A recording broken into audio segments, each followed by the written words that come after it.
आप सभी मित्रों को मेरा नमस्कार। महाभारत के आदि पर्व में महर्षि पराशर और सत्यवती की कहानी मिलती है। इस कहानी में राजा शांतनु से विवाह से पहले सत्यवती ने महर्षि पराशर से संभोग किया था। यह बात उन्होंने कभी भी उनके पति राजा शांतनु को नहीं बताई, किंतु यह बात उनके पुत्र देवव्रत भीष्म को सत्यवती ने बता दी कि किस प्रकार महर्षि पराशर ने सत्यवती के साथ अपनी काम वासना को पूर्ण किया। यह कहानी सत्यवती ने देवव्रत भीष्म को विस्तार से बताई, लेकिन अपने पति राजा शांतनु को कभी नहीं बताई। क्या कारण था, आइए जानते हैं इस कहानी को। यह बहुत ही रोचक और रोमांचक कहानी है। इस कहानी को अंत तक आप ध्यान से सुनेंगे तो मैं आपको विश्वास दिलाता हूँ कि आप अवश्य ही रोमांचित हो जाएंगे। इसलिए आपसे निवेदन है कि इस कहानी को बीच में न छोड़ें। आइए इस कहानी को विस्तार से जानते हैं। राजर्षि शांतनु की पत्नी सत्यवती के गर्भ से 2 पुत्र उत्पन्न हुए, चित्रांगद और विचित्रवीर्य। दोनों ही बड़े होनहार और पराक्रमी थे। अभी चित्रांगद ने युवावस्था में प्रवेश भी नहीं किया था कि राजर्षि शांतनु की मृत्यु हो गई। भीष्म ने सत्यवती की सम्मति से चित्रांगद को राजगद्दी पर बिठाया। उसने अपने पराक्रम से सभी राजाओं को पराजित किया। वह किसी भी मनुष्य को अपने समान नहीं समझता था। गंधर्वराज चित्रांगद, जो कि उसकी ही नाम राशि का था, यह देखकर कि शांतनु नंदन चित्रांगद अपने बल पराक्रम से देवता, मनुष्य और असुरों को नीचा दिखा रहा है, उस पर चढ़ाई कर दी तथा दोनों चित्रांगद में कुरुक्षेत्र के मैदान में घमासान युद्ध हुआ। सरस्वती नदी के तट पर 3 वर्ष तक लड़ाई चलती रही। गंधर्वराज चित्रांगद बहुत बड़ा मायावी था। उसके हाथों राजा चित्रांगद की मृत्यु हो गई। देवव्रत भीष्म ने भाई की अंत्येष्टि क्रिया करने के पश्चात विचित्रवीर्य का राजगद्दी पर अभिषेक किया। विचित्रवीर्य भी जवान नहीं हुआ था, बच्चा ही था। वह भीष्म की आज्ञा अनुसार अपने राज्य का शासन करने लगा। विचित्रवीर्य बड़ा आज्ञाकारी था। जब भीष्म ने देखा कि मेरा भाई विचित्रवीर्य यौवन में प्रवेश कर चुका है, तब उन्होंने उसके विवाह का विचार किया।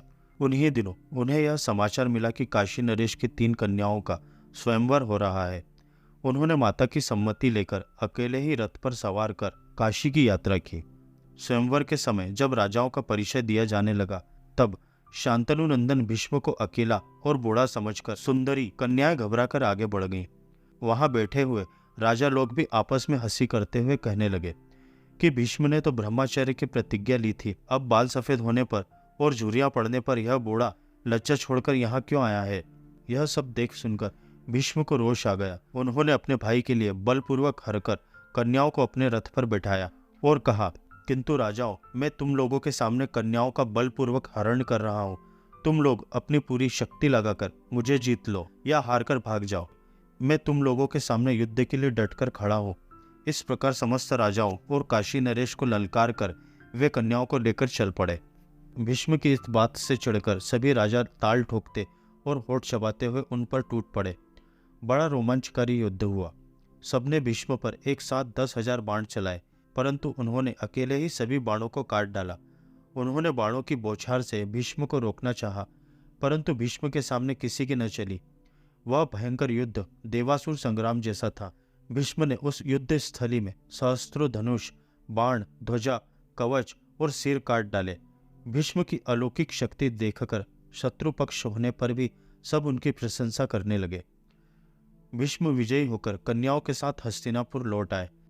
आप सभी मित्रों से छोटा सा अनुरोध है, हमारे वीडियो को लाइक कर चैनल को सब्सक्राइब कर लीजिए। इसमें आपको सिर्फ 2 से 3 सेकंड का समय लगेगा, लेकिन इससे हमारे चैनल को गति मिल जाएगी। आप हमारे अनुरोध का सम्मान करेंगे, बस यही आशा है। चलिए कहानी पर पुनः लौटते हैं। वहां उन्होंने तीनों कन्याएं विचित्रवीर्य को समर्पित कर दी और विवाह का आयोजन किया। तब काशी नरेश की बड़ी कन्या अंबा ने भीष्म से कहा, भीष्म, मैं पहले ही मन राजा शाल्व को पति मान चुकी हूँ। इसमें मेरे पिता की भी सम्मति थी।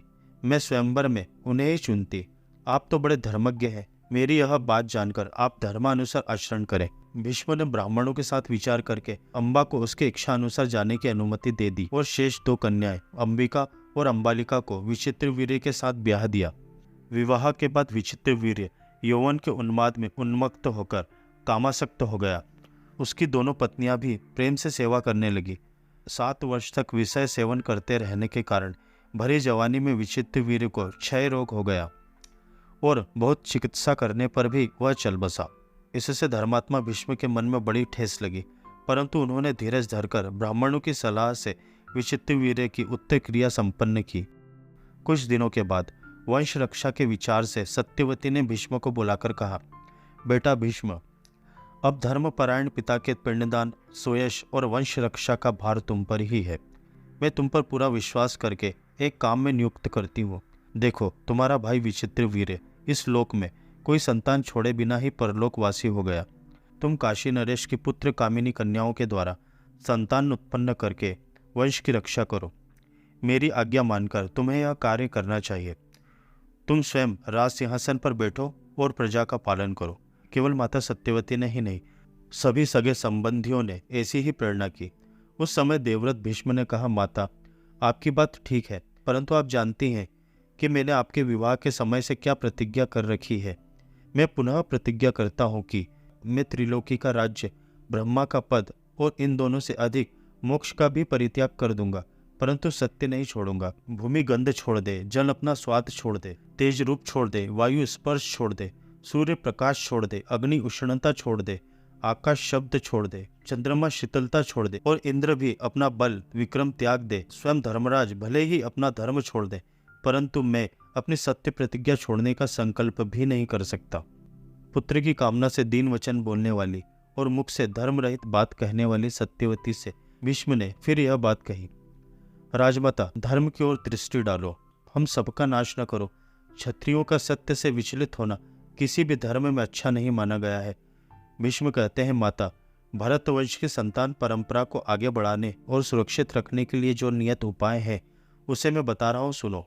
किसी गुणवान ब्राह्मण को धन देकर बुलाओ जो विचित्रवीर्य की स्त्रियों के गर्भ से संतान उत्पन्न कर सके।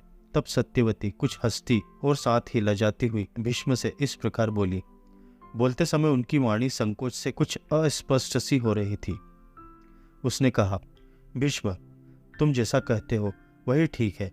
तुम पर विश्वास होने से अपने कुल की संतति की रक्षा के लिए तुम्हें मैं एक बात बतलाती हूँ। भरत श्रेष्ठ, तुमने महाराज वसु का नाम सुना होगा। पूर्व काल में मैं उन्हीं के वीर से उत्पन्न हुई थी। मुझे एक मछली ने अपने पेट में धारण किया था। एक परम धर्मज्ञ मल्लाह ने जल में से मेरी माता को पकड़ा, उसके पेट से मुझे निकाला और अपने घर लाकर अपनी पुत्री बनाकर रखा। मेरे उन धर्मपरायण पिता के पास एक नौका थी जो कि धन के लिए नहीं, धर्मार्थ चलाई जाती थी। एक दिन मैं उसी नाव पर गई हुई थी। उन दिनों मेरे यौवन का प्रारंभ था। उसी समय धर्मज्ञों में श्रेष्ठ बुद्धिमान महर्षि पराशर यमुना नदी पार करने के लिए मेरी नाव पर आए। मैं उन्हें पार ले जा रही थी।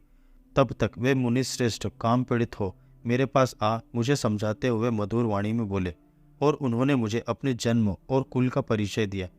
इस पर मैंने कहा, भगवान, मैं तो निषाद की पुत्री हूँ। भारत, एक ओर तो मैं पिताजी से डरती थी और दूसरी ओर मुझे मुनि के शाप का भी डर था। उस समय महर्षि ने मुझे दुर्लभ वर देकर उत्साहित किया, जिससे मैं उनके अनुरोध को टाल न सकी। यद्यपि मैं चाहती भी नहीं थी, तो भी उन्होंने मुझ अबला को अपने तेज से नौका पर मुझे अपने वश में कर लिया। उस समय उन्होंने कोहरा उत्पन्न करके संपूर्ण लोकों को अंधकार से आवृत कर दिया। भारत, पहले मेरे शरीर से अत्यंत घृणित मछली की बड़ी तीव्र दुर्गंध आती थी। उसको मिटाकर मुनि ने मुझे उस समय यह उत्तम गंध प्रदान की थी। तदंतर मुनि ने मुझसे कहा, तुम इस यमुना के द्वीप में मेरे द्वारा स्थापित इस गर्भ को त्याग कर फिर से कन्या हो जाओगी। उस गर्भ से पराशर जी के पुत्र महान योगी महर्षि व्यास प्रकट हुए। वे मेरे कन्या अवस्था के पुत्र हैं। वे भगवान द्वैतपायन मुनि अपने तपोबल से चारों वेदों का पृथक पृथक विस्तार करके लोक में व्यास पदवी को प्राप्त हुए हैं। शरीर का रंग सांवला होने से उन्हें लोग कृष्ण भी कहते हैं। वे सत्यवादी, शांत, तपस्वी और पाप शून्य हैं। वे उत्पन्न होते ही बड़े होकर उस द्वीप से अपने पिता के साथ चले गए थे। मेरे और तुम्हारे आग्रह करने पर वे अनुपम तेजस्वी व्यास अवश्य ही अपने भाई की स्त्रियों के गर्भ से कल्याणकारी संतान उत्पन्न करेंगे। उन्होंने जाते समय मुझसे कहा था कि संकट के समय मुझे याद करना। महाबाहु भीष्म, यदि तुम्हारी इच्छा हो तो मैं उन्हीं का स्मरण करूं। निश्चित ही विचित्रवीर्य की स्त्रियों से पुत्रों को ही उत्पन्न करेंगे। महर्षि व्यास का नाम लेते ही भीष्म हाथ जोड़कर बोले, जो मनुष्य धर्म, अर्थ और काम इन तीनों का बारंबार विचार करता है तथा यह भी जानता है कि किस प्रकार अर्थ से अर्थ, धर्म से धर्म और काम से काम रूप फल की प्राप्ति होती है और वह परिणाम में कैसे सुखद होता है, तथा इन बातों पर पृथक पृथक भली भांति विचार करके जो धीर पुरुष अपनी बुद्धि के द्वारा कर्तव्य का निर्णय करता है वही बुद्धिमान है। तुमने जो बात कही वह धर्मयुक्त तो है ही, हमारे कुल के लिए हितकर और कल्याणकारी है। धन्यवाद।